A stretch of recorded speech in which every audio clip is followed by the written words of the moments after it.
I'm going to talk today about diagnostic pearls, new and old, and I'll explain the derivation of new and old. One of the points I want to make in this talk is that these are only representative pearls. There are many other pearls that I haven't put in here for various reasons. One, I didn't have personal pictures, or they didn't seem to merit having a long list of pearls that are higher frequency. These are going to be all uncommon physical characteristics, but they're very useful.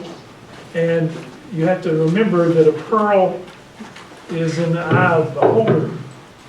If you haven't had a lot of experience with clinical diagnosis, and you haven't seen a lot of patients, then your idea of a pearl may be what you haven't seen. That's still a good criteria, but as you go on and see more patients and read more, the pearls will become more specific and more useful. But it's always a good idea when something, an individual feature you've not seen, to consider that a pearl until you prove otherwise by future exposures to patients. In 1998, Surge distributed Pearls of Dysmorphology, a videotape developed by myself and my genetic counselor. On them were 87 pearls demonstrated in a 78-minute VHS video. Till recently, at least, this tape and two other teaching videotapes that we did were still being sold by Surge. This is probably the only time the government-sponsored project ever made money.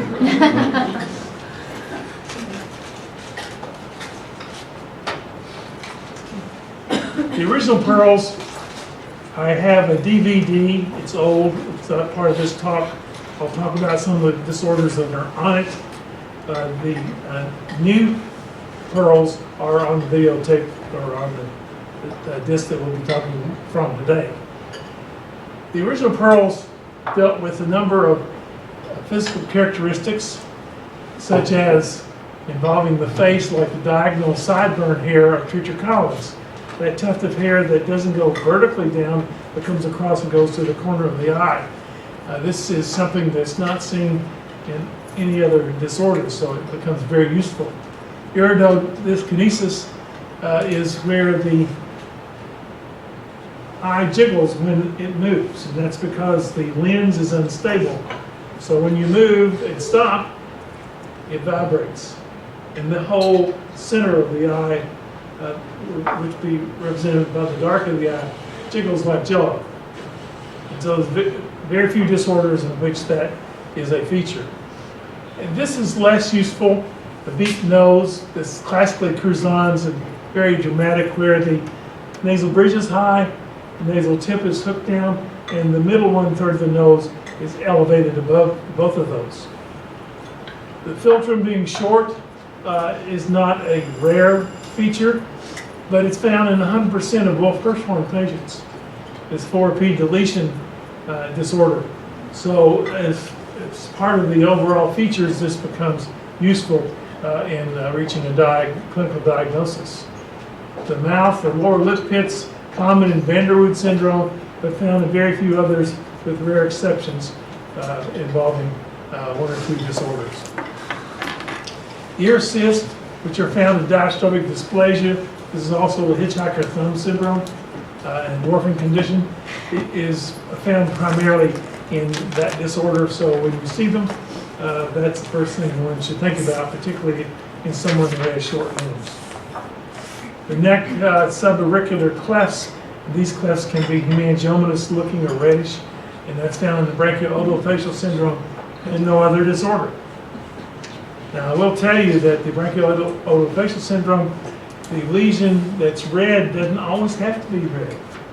It can be darkly pigmented, or it can have hair in it that is streaky. So there are some variations here. Upper extremity of palm pits found in basal cell nevus syndrome is really not found in any other conditions. The problem with the palm pits is that they sometimes are infrequent, hard to be sure of when you're looking at them, and sometimes they don't show up until adolescence or even adulthood. The chest or back, lumbar gibbous, Hunter syndrome, this is where there's a backward bending of the vertebra in the area of about T12 and L1, in which it protrudes posteriorly. And this is a very uncommon but not totally rare condition. It can be found at birth in Hunter syndrome before any other features become noticeable. And those other features normally become noticeable sometime between 8 and 18 months of age. So that's something to remember if you see a protrusion of that lumbar area in a newborn. One should be concerned, one, that there could be a vertebral anomaly, and two, that it might represent Hunter syndrome. Genitalia, the Shaw scrotum, is found in most patients, most males with Arskog syndrome. This is an overriding of the scrotal tissue over the base of the penis. It's often misdiagnosed because people think that any skin that goes over the base of the penis is a Shaw scrotum. It has to include scrotal tissue in order to apply for that, and the scrotal tissue is darker and has creases in it. Lower extremity pseudoarthrosis. This is commonly found, probably around 5% of patients with neurofibromatosis, and is rarely found in any other condition. And interesting enough, it's usually unilateral, not bilateral as you might anticipate in a genetic condition. And then there's temporal cutis aplasia, the absence of skin in the temporal area here. And this is found in a number of patients with Settler syndrome and not found in many other conditions, although it can be seen as an autosomal dominant in an otherwise normal pedigree. Paroxysmal laughter, Angelman syndrome, you're well aware of, but it's a behavioral characteristic. Just to remind you that behavioral characteristics can sometimes be pearls and make you think of particular disorders. What is the definition of a pearl? It's a clinical or radiological or laboratory feature fitting into the anomaly, deformation, disruption, sign, symptom categories that is either pathognomonic, meaning you see it, that's what the patient has, or highly suggestive of a specific syndrome. Recognizing a pearl will often immediately lead to the diagnosis or dramatically reduce the differential diagnoses.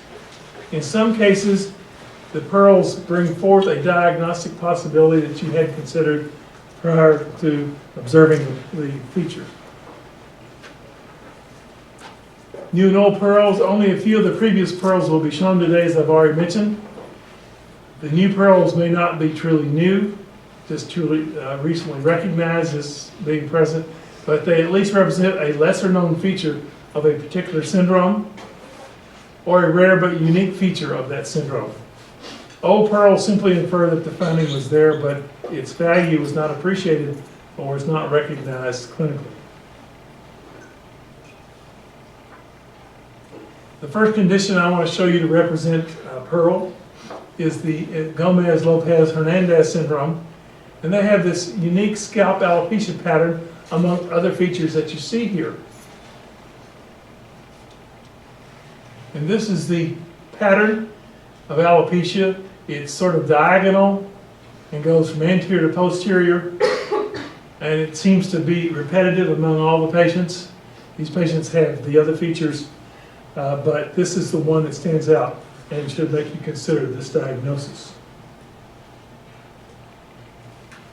The short syndrome is, the individuals are actually short, but each of these letters stand for what you see here. And down at the bottom here, 50% have these chin creases and dimples, and it's very interesting.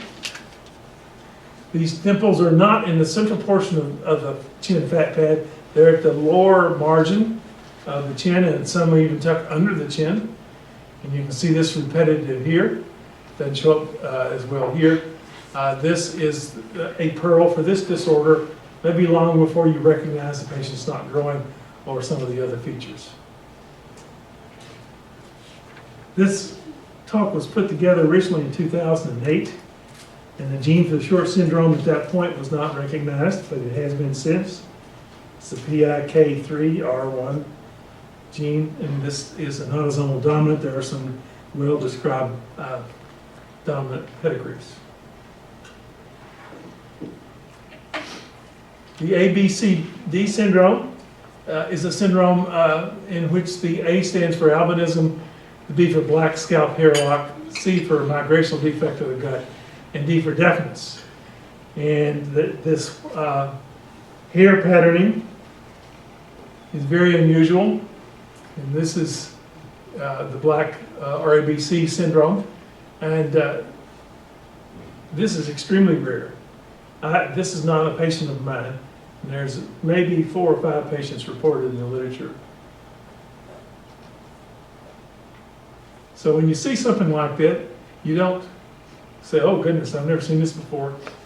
You say, I've never seen this before, but it must be useful in the diagnosis, so I'll look up hair and look for this patterning. The Polymer fingernail. The fingernails are usually on the dorsal side, not the ventral side. And in this situation, the fifth fingernail is on the ventral side, or the underside of the finger. It's found in terminal 4q deletions, DeLange syndrome, and occasionally rare unknown MCA syndromes.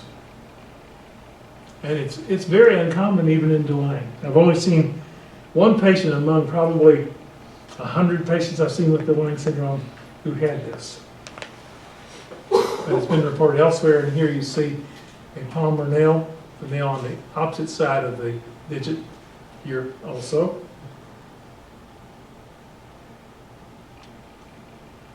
And this is a patient I saw with the reversed nail as well, with DeLange.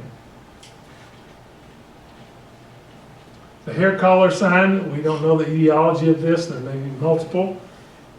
It's a raised scalp lesion surrounded by hair on the scalp. High association with a connection of the lesion to the skull and to the brain. It's usually, but not always, in the occiput. You can see the circular patterning of these patients with the hair growing around it. Here's another one. And here's some here as well. The hair's darker. These are not scalp defects, so they're not cutis aplasia, but the hair going around them being thicker is a good marker, and I always consider neurological problems to look out for or to evaluate.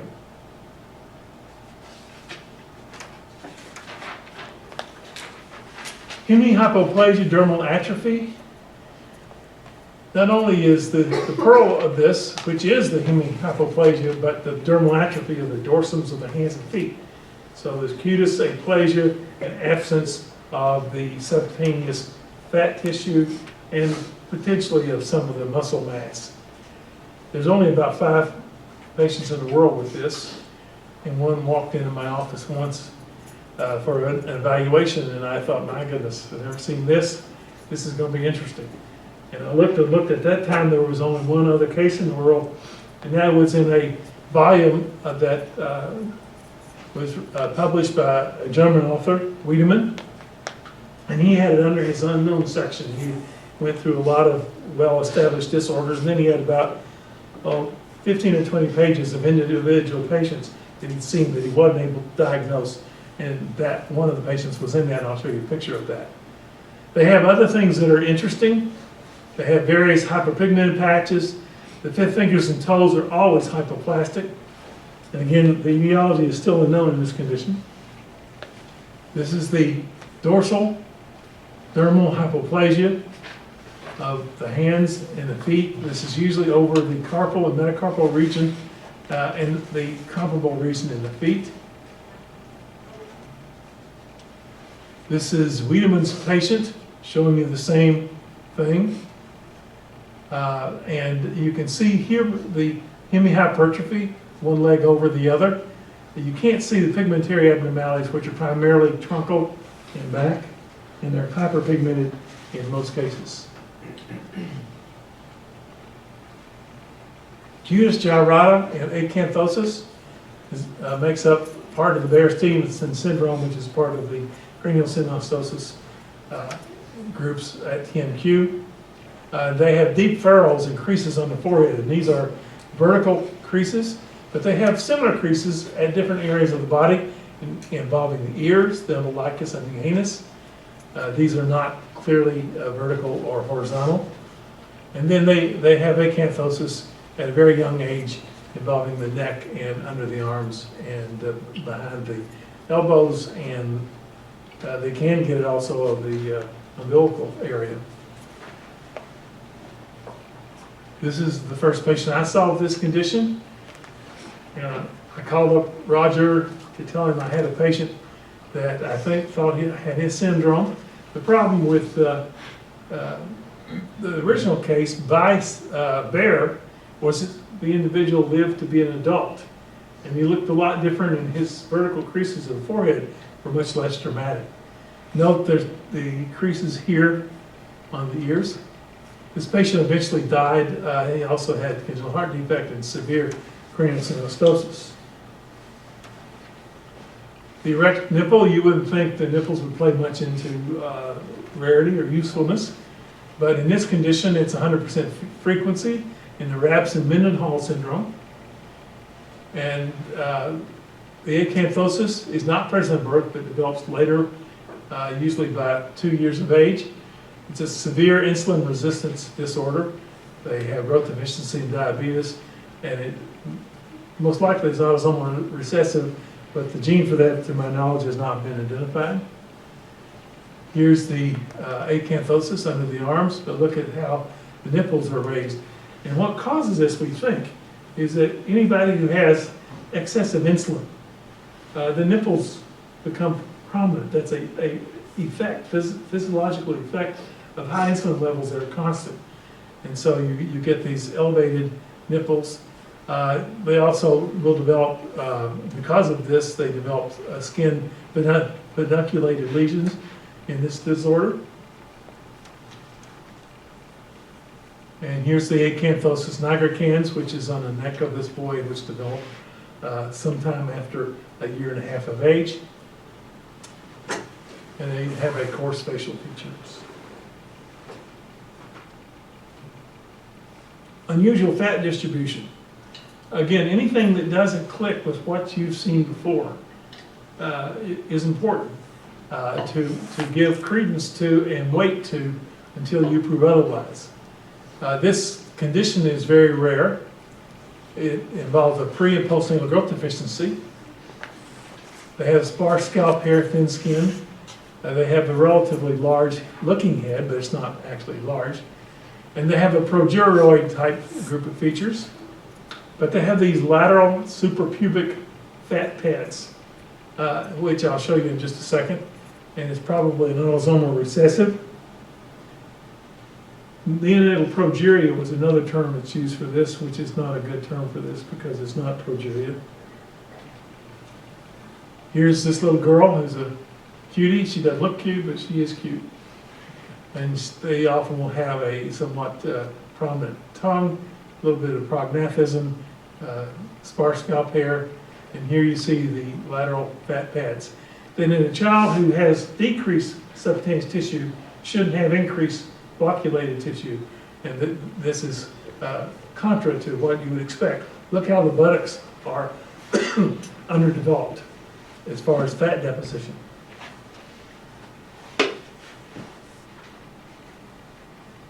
High arched eyebrows, you may think, well, a lot of people have high arched eyebrows. So you have to have an extreme amount before it becomes very useful, but consistently present in Mutation syndrome. They also have, these patients have radial ulnar fusion. Sacral appendage, spina bifida occulta, usually associated with that. They can have prefluent palate, and genital defects are very common, and it's a recessive. And I think the gene was discovered sometime recently. Yes, MASP1 gene, which is at 3Q27. You call these high arch, wouldn't you? They're almost horseshoe shaped. And again, they're very unusual to be in that configuration and that high. But they have another interesting feature that you might consider a pearl, and that's a tail-like lesion at the bottom of their sacrum. This is not a true tail, but it does often get confused in people who are describing it as a tail, or a pseudo-tail would be a better term, by the way. Unique lateral eyebrow eyelash connection. This is a patient I saw in Somerset, Kentucky, who had mild but definite cranial synostosis. Despite all efforts to make a diagnosis on this boy, we were not able to do so. And the parents moved to Texas, so he's lost to my follow-up. He had hypertelorism, he had a bulbous nose, he had finger and toe syndactyly. He may have been mildly mentally retarded, but it was his lateral eyebrows and eyelashes being connected that were the most interesting and rare of his features. Here you can see the eyebrows coming down to the lateral corner of the palpebral fissure. He also had, at one point, a crease in his nose that had some surgery done on it, and there was a slight area of clefting in his eyelid. So even though he's unique, and I would have bet I would have found another case, I haven't found a case, nor have any of the people that I sent his workup and pictures to, including Michael Cohen, who's the world's expert on cranial synostosis syndromes. Although Mike says he's seen it before, and he could never find it in his slide collection. Triangulated filter lines or unusual neck hair positioning, those are interesting features and useful features in the branchial otiofacial syndrome, which we talked about a little bit earlier. Consists of post or subauricular erythematous neck lesions, various eye defects, including colobomas and microphthalmus. They can and often do have cleft lip and palate, or a pseudoclip, which is that triangulated filter line that I'll show you in a patient. They have inverted V-shaped mouth, nasolacrimal duct obstruction, and this is nosomal dominant, located on the short arm of the 6th chromosome. Here's a girl that has a, if the filter isn't equal distance apart as it goes from the nose to the upper lip or parallel, it normally goes, it widens as it gets closer to the upper lip. Here you see it actually narrows. And this is often called a pseudoclep because these lines actually take off not near the nasal septum, but far lateral to it towards the mid portions of the nares. And here's hair growing down in the area that we normally see the red spot. This is not a normal distribution for hair.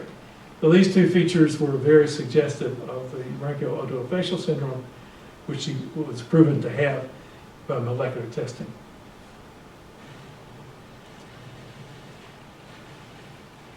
Persistent Mongolian spotting, phacomatous pigmentovascularis, is an interesting disorder that consists primarily of extensive Mongolian spots, often intertwined with extensive needles, frequently found in darker skin races, particularly Mexicans and blacks.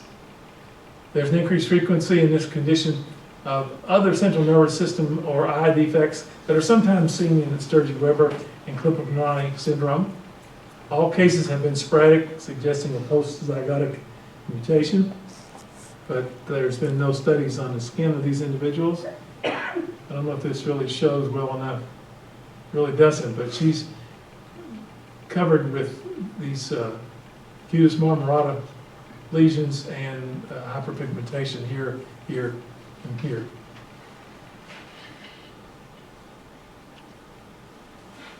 Hypopigmented forehead spots, Tetris Me12P. This is a condition that has severe mental retardation and has the unique feature, and this could be a pearl that I could add to this, that the newborn baby is born with no anterior hair, or very little, and then a fair amount of posterior scalp hair. Again, an unusual distribution. As the child gets older, the hair grows forward, and then that a useful feature disappears. Here are two patients with Tetris Me12P. They have a very characteristic face. They're coarse, big lips, big ears. And you see this white spot here. And you see this white spot here. That's an unusual place to see hypopigmented spots. And it's been found in about 7 of the Tetris Me12P patients. So when it's present, it's very useful.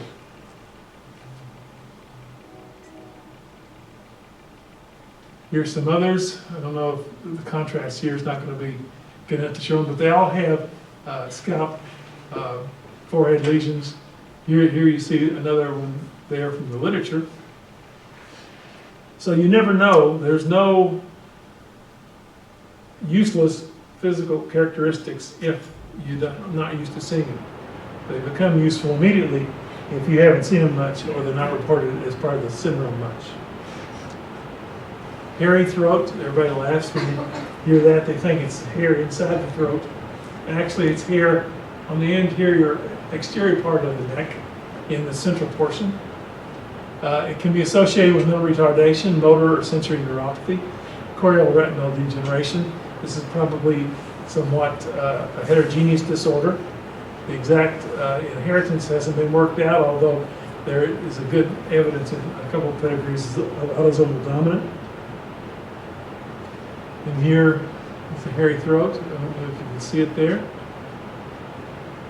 This girl has low set ears, and she's definitely dysmorphic.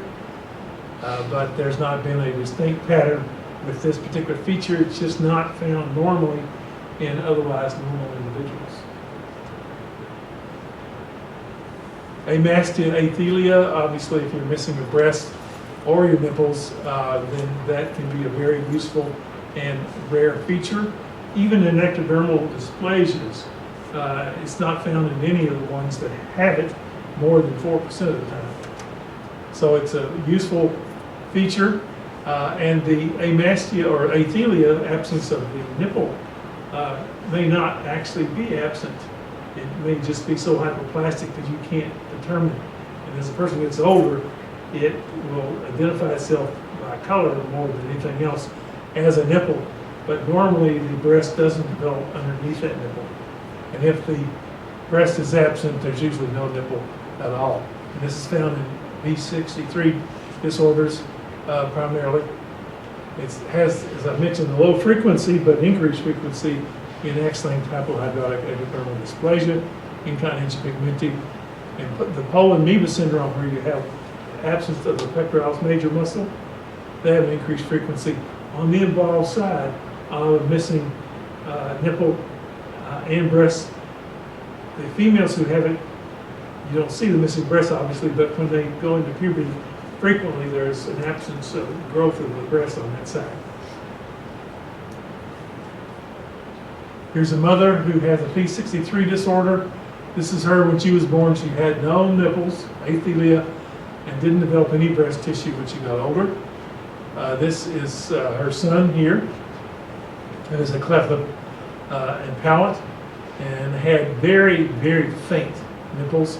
He's getting older. They're beginning to identify themselves, but they're still markedly hypoplastic.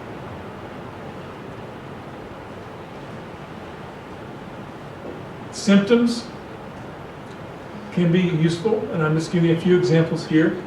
Hyperthermia in X-linked ectodermal dysplasia. I once saw a patient with X-linked ectodermal dysplasia who was a newborn, who they had in a warmer because they didn't think the child was doing well, and the reason he wasn't doing well was that he couldn't sweat at all, and that caused him to have hyperthermia. Crispani syndrome, Stuve-Wiedemann syndrome, and COG7.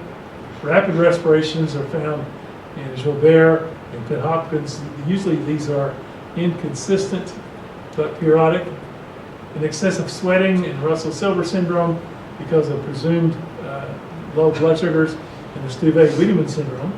And I'll mention a few others in a minute. Routine laboratory tests. Neutropenia or low white count can be found in Barr syndrome, Dorsal syndrome, oncotricho dysplasia, not in the Jacobson syndrome. This should have been down here. Jacobson syndrome has thrombocytopenia, but the neutropenia is found in Cohen syndrome. Thrombocytopenia in TAR, or thrombocytopenia radial aplasia, or radial aplasia reverse the RDA. In pseudointestinal obstruction, they not only have thrombocytopenia, but they have large platelets, and there's a couple of disorders which have low platelets that are in fact large. Okay, I'm going to go back for a minute. I added some conditions for diagnosis that I found interesting. Some of these I knew about, some I didn't. Inverted nipples. Remember we talked about prominent nipples? Well, inverted nipples are found in about 10% of patients with plaque distillation disorders. Dyspigmented macules, or what's called salt and pepper syndrome, which Bob Saul from here reported, can have those macules, and that's a GM3 synthetase deficiency. A patient with cardiomyopathy can have it on the basis of left ventricular non-compaction. There's a condition in which the neck is webbed, but it's not webbed posteriorly where it usually is, or centrally, laterally, where it occasionally is, but it's here anteriorly. And that can be found in the 6q25 deletion syndrome, and that is a fairly common feature in that syndrome. Thrombocytopenia in the Aicardi Gutierrez syndrome, which is sometimes called pseudo-torch, because it looks like intrauterine viral infection, but in fact it's a genetic condition that mimics the torch disorders. The Retieri Costa Ferreira, I'm not saying that correctly, have an interesting feature. They look like they're mechognathic, but when you look carefully, they have a indentation of the lips and their chin, and they have total lack of fusion of the mandible. So central clefting of the mandible is very, very, very rare, and is found in most patients with that disorder, if not all. The hyperthermia can be seen in Stuve-Wiedemann syndrome, and we didn't mention it, and I didn't put it on the photographs because I had a lot of pictures of it, but I didn't think about it. Is Gilbert syndrome, in which there is a lower tooth sound, which is still a good marker for the disorder, but now can be found in some other disorders that may or may not be related to it. So, that's it. Do you have any questions?